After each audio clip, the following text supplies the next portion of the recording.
Hello, hello. It's good to see you. Have you heard of Warren Buffett's 2 rules on investing? Well, rule number 1 is never lose money.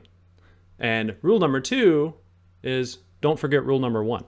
And preservation of capital is just as important as accelerating your wealth.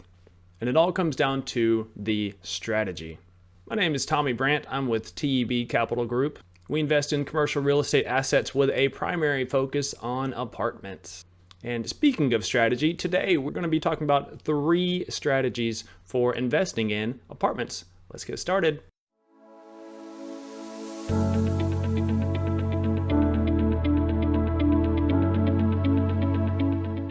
The first strategy to investing in apartments is called core investing.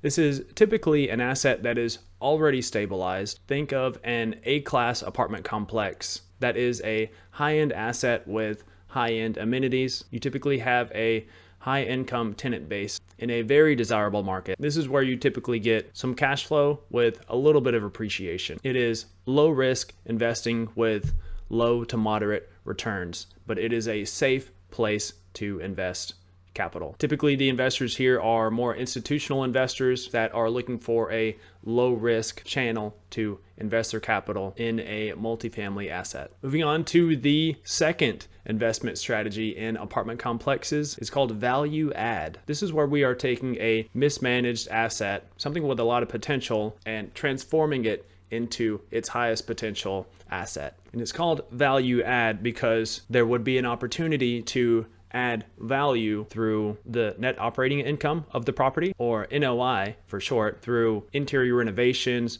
or exterior CapEx projects, maybe adding some amenities to build a community, making it more desirable and safer for the tenants, quite possibly some operational efficiencies. And then you are taking the current rental rates and raising them to market rates for the product that you've created, all with the intent to increase the net operating income. And with this one, you will typically get moderate cash flow and moderate appreciation, but expect the stabilization period to be what makes or breaks the investment. After stabilization, you have moderate cash flow, and you should be able to enjoy that moderate appreciation that you've injected into the property. I would classify this as moderate risk with moderate to strong returns after stabilization, and depending on your market, of course. Moving on to the third apartment investing strategy, and that's investing in distressed assets. So you can think of distressed investing as value add on steroids. With a distressed asset, you're typically coming into an asset with low, maybe even no occupancy at all. The entire place could be vacant. And so the investor has to solve the problem of the property, whether that's major renovations needed on the interior, exterior, or maybe it's just simply marketing. It is extremely risky because you're starting out not being able to afford the debt service on the property. This is a situation where there's typically low to no cash flow, but a lot of appreciation on the back end of the holding period. It is a high risk profile with a high return.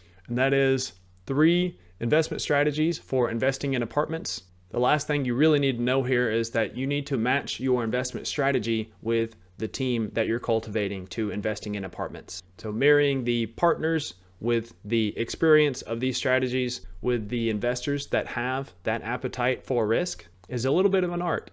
I hope there was something in there that was valuable. If there was, be sure to like and comment on the video. If you haven't already, be sure to subscribe to the channel.